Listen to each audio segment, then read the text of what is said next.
น้องไม้หุบน้ำมันฮ้อนสองแม่ลูกมานะ2 คนมา2 คนแต่ว่าห่างเครื่องมาเอาแถวว่านี่เครื่องแกงน้องไม้แต่น้อยมื้อเช้านี่ก็ลูกไปตัดน้องไม้มาต้มนอนึงน้องไม้เลี้ยงน้องนะพี่ซีเอามานอนึงพอแกงอิ่ม2 แม่ลูกนั่นแหละตอนนั้นมันเป็นแบบคล้ายๆคือเห็ดเข็มแต่ว่าดอกใหญ่ๆแล้วน้อยเอิ้นเห็ดเข็มใหญ่เลย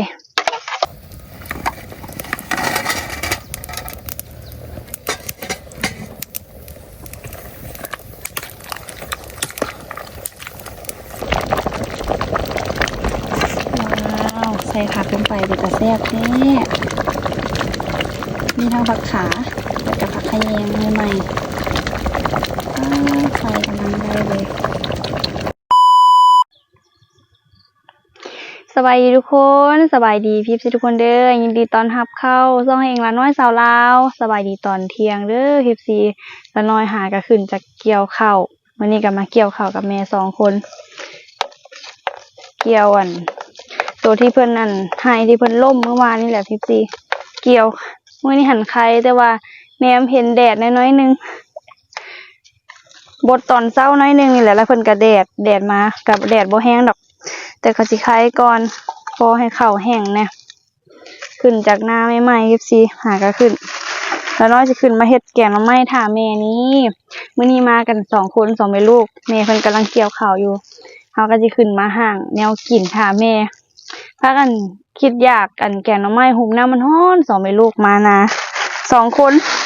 มา2 คนแต่ว่าห่างเครื่องมาเอาแถวว่านี่เครื่องแกงหน่อไม้แต่น้อยมื้อเช้านี่ก็ลูกไปตัดหน่อไม้มาต้มนอนึงหน่อไม้เลี้ยงน้องนะพี่เอามานอนึงพอแกงอิ่ม2 แม่ลูกนั่นแหละเนาะสิมาด่างไฟก่อนด่างไฟแกงหน่อไม้อยู่นามื้อนี้ไปเก็บผักขะแยงสดๆใหม่ๆอยู่ให้นามาอันนั้นเลยใส่น้าก่อนอื่นเบิดนี่ด่างไฟให้เพิ่นลุกก่อนลุกยากเลยด่างไฟอยู่นานี่บ่โอ้อันนี้ว่าสิเอามาใส่ให้มันพอดีบ่ได้ติแนวนี้เนาะน่าจะได้ด่างอยู่หลุมพี่แหละเตาโล่ตัวนี้ก็สู้ชีวิตแฮงปัดมื้อได้มาเฮ็ดแนวกินให้ทหารกินหลายๆคนหั่นน่ะเฮาคือสิได้เอาเตาโล่ใหม่มาดอกบ่ซั่นแนวกินบ่สุกตัวนี้ก็สู้ชีวิตแบบเพราะว่าใส่เพิ่นบ่เพิ่นเอิ้นนะข้างกลางเพิ่นหันลุออกแล้วมันก็บ่ค่อยติดปานใดตัวนี้หันไหม้เกลือกน้ำมันเลยนี่เอาน้ำมันงวดมาไม่ค่อยดังติดง่ายเตาโล่ก้นลุบอกเพิ่นเอิ้นมันน่าสิได้เอาต้นไม้มาเก็บไม้แถวนี้แหละดังเอาทานมาแต่เฮือนได้นึงบ่ได้กินดนแล้วแกงหน่อไม้ก็คืออยาก2 แม่ลูกอยู่เฮือนกับบ่ค่อยได้แกงกินเฮ็ดแต่เมนูอื่น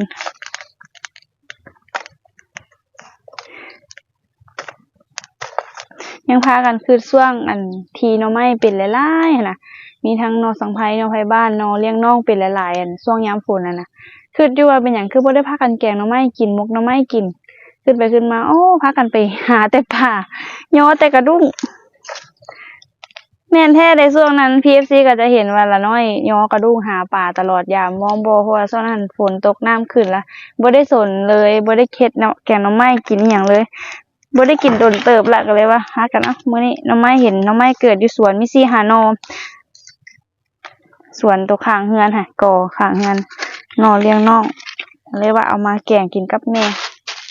หักมาหน่อนึงต้มจืดเรียบร้อยแล้วแหละนี่แต่ว่ามาห่างแกงดังไฟติดแล้วเฮาก็สิข้างหม้อเลยไปเบิ่งเครื่องน้ำกันว่าเฮาจะมีหยังแหน่ FC มาใส่แกงหน่อไม้มื้อนี้ถือว่าครบสุดได้มื้อนี้ไฟกำลังเริ่มติดเลยน้อยสิมาแยกอันนี้ก่อนเพราะว่าเฮาล้างใส่ถุงเดียวกันเลยมาสิแยกตัวที่จะเอาลงก่อนลงน้ำหลังตัวลงก่อนก็สิมีประมาณประเภทเฮ็ดเนาะ FC บักบัวบักอีหยังเฮาจะเอาไว้ลงน้ำหลังบ่ได้แกงแบบธรรมชาติเด้แกงแบบครบสุดปลาน้อยแกง เป็นคนหนึ่งที่แบบเวลาแกงหน่อไม้นะมักจะเตรียมเครื่องให้มันครบทุกอย่างถ้ามันขาดเหลืออันใดอันหนึ่งแล้วมันจะบ่ค่อยเข้ากันปานใดบ่ค่อยแซ่บเก็บผักขามาแต่เฮือนผักขาใส่ผักขานำแล้วก็สิไปเก็บผักขะแยงพร้อม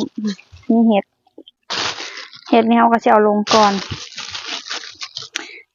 ถ้วยบวงกับบ่ครบเฮาก็สิใส่ฝาปิ่นหม้อนี่แหละแยกออกเฮาล้างมาเรียบร้อยแล้วล้างมาแต่เฮือนแม่ว่าห่างเครื่องมามื้อนี้หันป่านห่างเครื่องมากิน10 คน2แม่ลูกเอารถจักรมาคนละคันแต่ว่าหักป้าเครื่องไผก็เต็มยับเลยเฮ็ดใช้น้ำกันเนาะเอาลงพร้อมกันเลย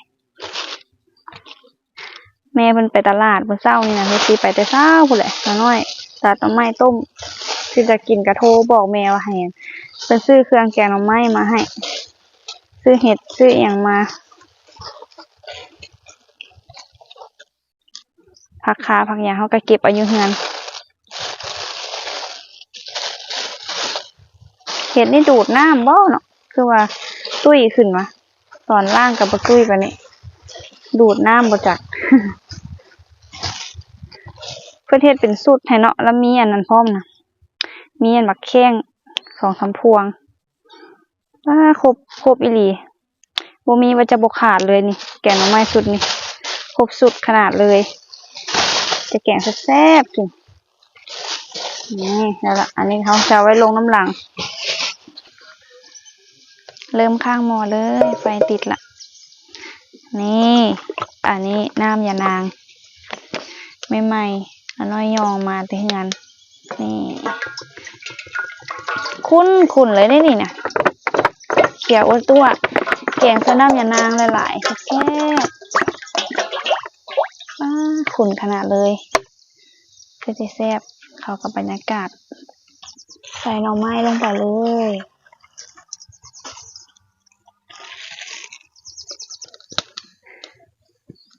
ตอนนี้หม้อเฮาก็เริ่มร้อนแล้วสิมาใส่เห็ดลงไปเลยมี3ชนิดมีเห็ดตินเห็ด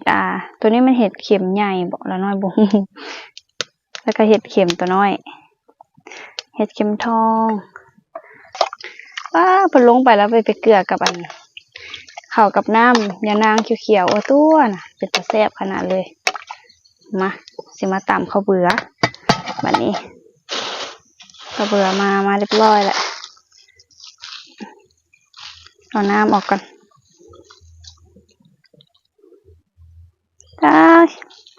แกงใส่เห็ดเพาะคือสิแซ่บเนาะ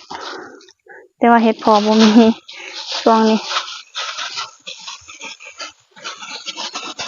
ใกล้สิแล้วเอิ้นแม่ขึ้นมายังเกี่ยวข้าวอยู่อากาศก็คักแดดก็แดดบ่แห้งซ้ำนี่พอดีมื้อเช้านี้หนาวได้นุ่งเสื้อแขนยาว2 ตัวหนาวแห้งอย่าลมเย็นให้เย็นจนสั่นเริ่มแดดออกหน่อยนึงประมาณ9 โมง 10 โมงก็ได้พากันแก้เสื้อออกตัวนึงมีมะเขือดิบตำใส่ปรุงปลาแดกก่อนปลาแดกหอมๆมาแต่บ้านว้าวใส่เป็นนัวลงไปใส่หลายแซ่บหลายผมกับบ่เหลือหลายพร้อมว่าสิแกงอันบ่หลายได้นี่แต่ว่าหักหลายเติบได้นี่นะยังสิเอาอันผักเอาหยังลงอีกซองหาหน่อไม้ก็บ่เห็นแกงอันหน่อไม้หรือว่าแกงเห็ดนี่ใส่ข้าวเบื่อลงไปหาก็เห็นแดดแบบแห้งๆเนาะ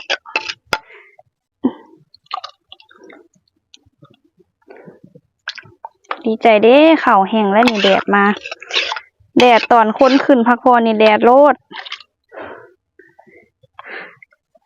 จะเป็นคือมื้อนั้นนะแดดตอนเกี่ยวข้าวบดตอนนั้นขึ้นมาพักเที่ยงบดแท้บดว่ามื้อวันนั้นอาทิตย์นะนี่ใส่ข้าวเบื่อโอ้ยว่าตัวแล้วบัดนี้ใส่ข้าวเบื่อลงไปละแต่แซ่บแท้เฮาสิมาซ้อมบัก อันนี้ลงก่อนมานี่ลงก่อนมาอ่อนตี้แล้วนี่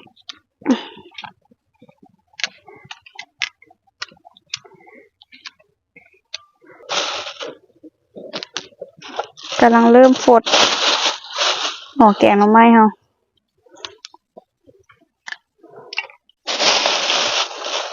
จะเผ็ดร้อน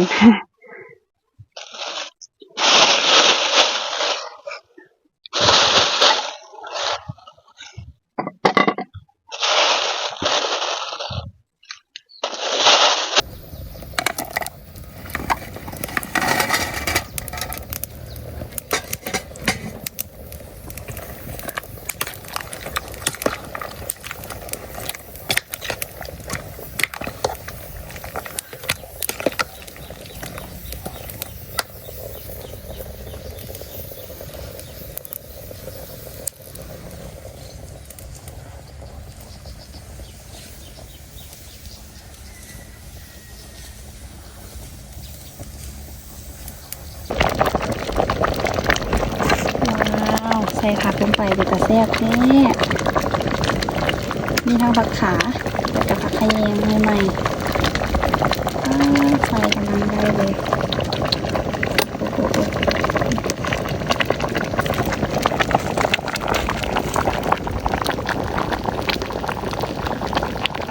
หอมผักขยงผักขาเด้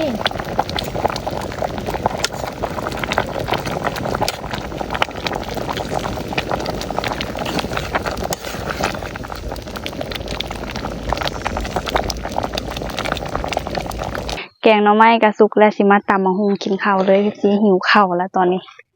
มาใส่บักเผ็ดลงไปตำแบบสูตรหิวข้าวเด้อมื้อนี้หันบ่ได้ลืมอีหยัง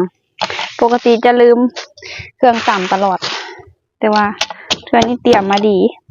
เพราะเขามีบทเรียนละน้าสาวเพิ่นก็พากันพักกินข้าวละบ่มีถ้วยซื่อๆลืมถ้วยมาว่าสิตักแกงอันไปให้น้าสาวก็จักสิตักไปใส่จังได๋เพิ่นพากันกินข้าวเฮานี่สิอันตักกินก็ยังบ่มีนะคิดง้ออยู่สิได้พากันใส่จานจักจานก็มีอันเดียวเดี๋ยวนั้นก็มีแต่จานน้อยนี่นะเอามาห่อลืมแนวใส่แกงหน่อไม้แต่บางฮูใส่มะกอกแซ่บๆมะฮูเฮิมกินข้าวสวยมื้อนี้มีแต่แนวแซ่บๆเอิ้นแม่มาก็ยังบ่มาปานนี้เกี่ยวข้าวอยู่ข้างหลังแม่มาแม่ตามมะฮูแล้วก็แล้วนี่น่ะบ่อยากเข้าบ่ล่ะน้อยสั่นแล้วนี่เพิ่นบอกให้เฮาขึ้นมาห่างแล้วกินก่อนบอกว่าแล้วก็ขึ้นมาว่ะตำมะฮูแล้วกินปะเลยนี่ปลาแดกอวดตัวหอมบ่ได้ตักกะปิปูมาเนาะ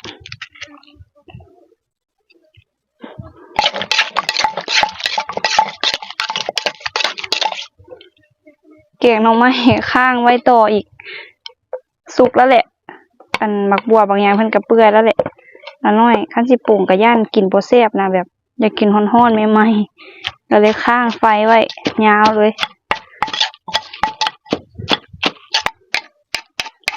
เบิ่งนี่คือสิตั้งกล้องสะท้อนแสงคือว่ามันมืดแสงน่ะจะเข้าทางนี้แต่พอเป็นหยังเนาะบ่ได้ลองตั้งทางนี้เบิ่งทางนี้ไปคือว่ามืดๆครึ้มๆเป็นน้ำตาไหลหิวข้าวบ่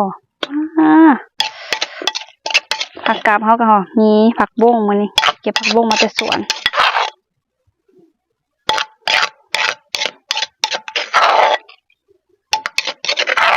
นี่ตำบักหุ่งแซ่บๆมาจัดสถานที่แม่บ่มาปานนี้เอิ้น10เทื่อละแล้วน้อยนี่หิวข้าวพอแห้งเลยมีปิ้งซีนพ่อมื้อเช้านี่ปิ้งซีนมาแกงหน่อไม้ตำบักหุ่งปิ้งซีนมีผักกับผักสุดอยู่บอนนี่แหละข้าวเหนียวมาเด้อพี่ซีกินข้าวสวยน้ำกันกินข้าวอยู่นามื้อนี้ แกงหน่อไม้ฮ้อนๆตำมะฮุ่งเผ็ดๆนี่มีผักปรุงกับพร้อมกินข้าวสวยหรือข้าวอันนั้นข้าวเพนบอกไปเลยสวยอีหลีเด้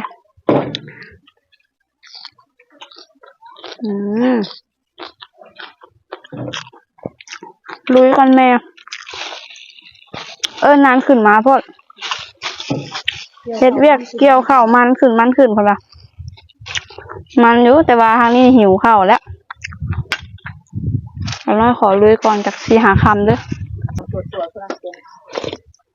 ต้นเกี่ยวข้าวด้วยนะเนาะคือบ่ขึ้นมาค่ะเป็นจังได๋แซ่บบ่เกี่ยวข้าวฝากเอาไว้แล้วแต่ข้าวอีแม่ไปซิมอยู่หม้อใน PFC เป็นตาแซ่บขนาดหน้าตาแกงหน่อไม้มาเด้อละเอิ้นอีกมาขึ้นมากินเทิงพี่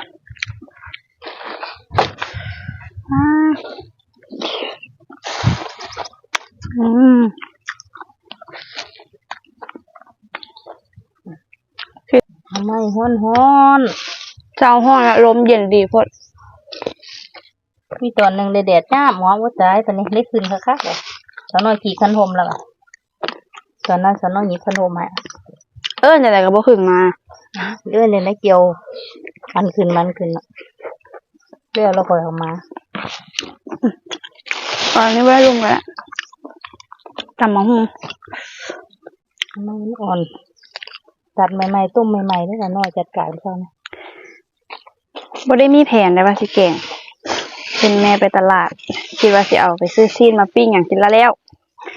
คืออยากแกงหน่อไม้ก็เลยแล่นเข้าสวนไปเบิ่งหน่อไม้พอดีมี4 5 หน่อชุ่มเด้อยู่สวนอยู่ศาลบ่ออกแล้วตัวนี้มันชุ่มตัดมานอนนึงบ่ได้เอามาหลายแกงบ่เบิดปานนั้นก็เลย2 จานบางไงยังอยู่จานนึง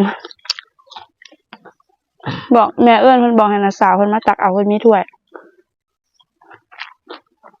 บ่เห็นมาปะเนี่ยทางนี้บ่มีถ้วยบวงไปให้ลืมอันนี้ได้ใส่จานตำมะฮุ่งซะแบบ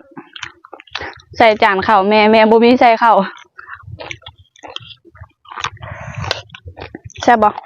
อีหยังแซ่บเหมือนกัน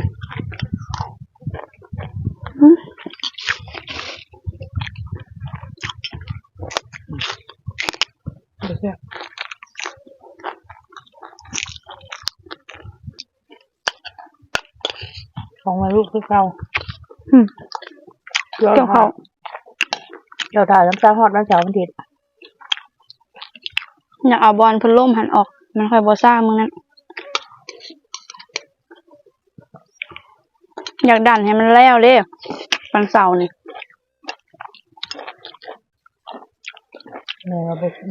บ่แล้วว่ะบ่ชมเบิ่งตัวจริงบ่ว่า10 ปลายคนทหาร10 คนเฮาก็มีตอนแรกแล้วเนาะก็สิได้ลงซัวอยู่แม่ก็สิได้เอาหลานเนาะเลยไผอ้าย13 14 13 คนซะไรบ่ว่าสิบ่แล้วแต่ละปีหน่อยกว่านี้ก็ยังแล้ว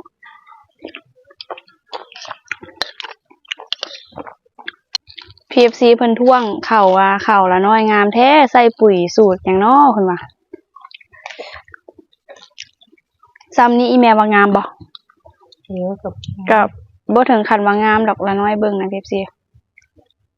เพิ่นก็ถามเข้ามาหั่นแหละว่างามละน้อยว่าซ้ำนี้หั่นคือว่ายังปานกลางเพราะว่ายังมีปีนึงหั่นที่ละน้อยว่างามกว่านี้สูงอันความสูงงามแต่ต้นบางปีก็ได้ปีนี้หั่นเฮาลองเอาซุปเปอร์มาร์กดกมาฉีดเบิ่ง PFC เฮาบ่ฮู้ว่าเห็นผลหรือบ่เห็นผลก็บ่แน่ใจเพราะว่าเฮาฉีดตอนท้ายๆน่ะมีแต่ว่าปีหน้าพี่ล่ะสิทดลองใหม่เริ่มต้นใหม่เพราะว่าเฮาหาก็ซื้อมาตอนเขาเพิ่นเป็นเม็ดเป็นหยังละปีหน้านี่เริ่มฉีดตั้งแต่ตอนเพิ่นกำลังเริ่มถือพาตัวนี้ค่อยสิบอกว่าเห็นผลบ่ปุ๋ยที่เฮาใช้ก็เป็นปุ๋ยที่ใช้ทุกๆปีนั่นแหละเป็นปุ๋ยอันนั้น PFC ละน้อยอ่านชื่อบ่ออกปานใดเดี๋ยวขึ้นรูปให้ PFC เบิ่งละน้อยไปซอกแคปเป็นรูปถ่ายมาให้ PFC เบิ่ง มันเป็นแบบ16-8 ตัวคลิปนั้นละน้อยว่าสุดท้ายบ่เหลือหยังหั่นแหละเปล่านั่นแหละตัวนั้นเป็นปุ๋ยเล็งหลังจากที่ดำนาได้ประมาณ15-20วันนี่แหละก็เอามาหว่านพี่มาหว่านให้เพิ่นเล็งขึ้นเพิ่นงามให้เล็งขึ้นนั่นแหละเพราะว่าหอยอะนะสิแหละบ่แต่ดำไปหอยก็จ้องอยู่พี่มาหว่านให้เพิ่นขึ้นเขาเริ่มตั้งท้องเขาก็เอาอันปุ๋ยหมากมาหว่านปุ๋ยหมากกับปุ๋ยอันเนี่ยก็อีแม่ว่าปุ๋ยตากระต่ายบิน ก็จะถ่ายหัวไก่ หัวงัวคันไทยแม่เพิ่นฮู้แล้วน้อยเดี๋ยวสิไปซอกข้อมูลรูปแล้วก็สิขึ้นให้ PFC เบิ่งแต่ละสูตรนั่นแหละก็ตามนั่นแหละแล้วท้ายๆเฮาใกล้สิเกี่ยวหั่นน่ะวางเดือนแล้วนี่เฮาก็เอาอันซุปเปอร์หมากดกที่ละน้อยสั่งมาเป็นยาของไทยกำลังซุ่มเอามาฉีดให้เพิ่นเป็นหมากดกบ่แน่ใจว่าจะเห็นผลย้อนซุปเปอร์หมากดกบ่หรือย้อนปุ๋ยเพราะว่าซุปเปอร์หมากดกหันหากระฉีดตอนท้ายๆนี่แต่ปีหน้าเนาะเอาสิทดลองปีหน้าคันว่าซุปเปอร์หมากดกนี่เห็นผลแท้โอ้ปีหน้านี่ดกแท้เนาะสิลองฉีดตั้งแต่ตอนเริ่มใส่ปุ๋ยปีหน้าปีหน้าเฮาจะบ่ใส่ปุ๋ยเลยสิลองเช้าวันละฉีดเลยเอาแม่นสิฉีดแบบบ่ได้ใส่ปุ๋ยมีเพิ่นแนะนำมาเพิ่นใส่มันดีเห็นผลแกงหน่อไม้ก็แซ่บเบิด2 ลูกเกลี้ยงยังอันตอนน้อยนึงพักพรน้อยนึงก็สิพากันลงเกี่ยวข้าวพี่แต่ว่าละน้อยสิได้มื้อนี่ปะแม่ได้จักหน่อยได้ลงไปเกี่ยวข้าวน้อยนึงพอเพิ่นโทรมาว่าสิไปประชุมอยู่เมืองด่วนละน้อยก็สิได้มื้อเฝ้างัวแม่เพิ่นก็สิเกี่ยวข้าวอยู่นี่แต่ว่าเฮาก็สิลงไปเกี่ยวซวยเนาะจักหน่อยนึงค่อยได้กลับเพราะว่า2 โมงพุ่นเด้พอโทรมาแซ่บหลายมื้อนี้แกงหน่อไม้กินอยู่เที่ยงนาคลิปนี้เฮาก็จะได้ขอตัวลาไปก่อนละเด้อ PFC ใครมาคลิปนี้อย่าลืมกดไลค์กดแชร์กดติดตามเพื่อเป็นกำลังใจเฮาเด้อขอบใจ PFC ทุกคนที่รับชมจนจบคลิปแล้วบ่กดข้ามโฆษณาสำหรับคลิปนี้ขอตัวลาไปก่อนแล้วพบกันในคลิปหน้าเด้อบ๊ายบายเฮ้ยแซ่บหลายแกงหน่อไม้แซ่บหลายอยู่ข้างหน้าคือ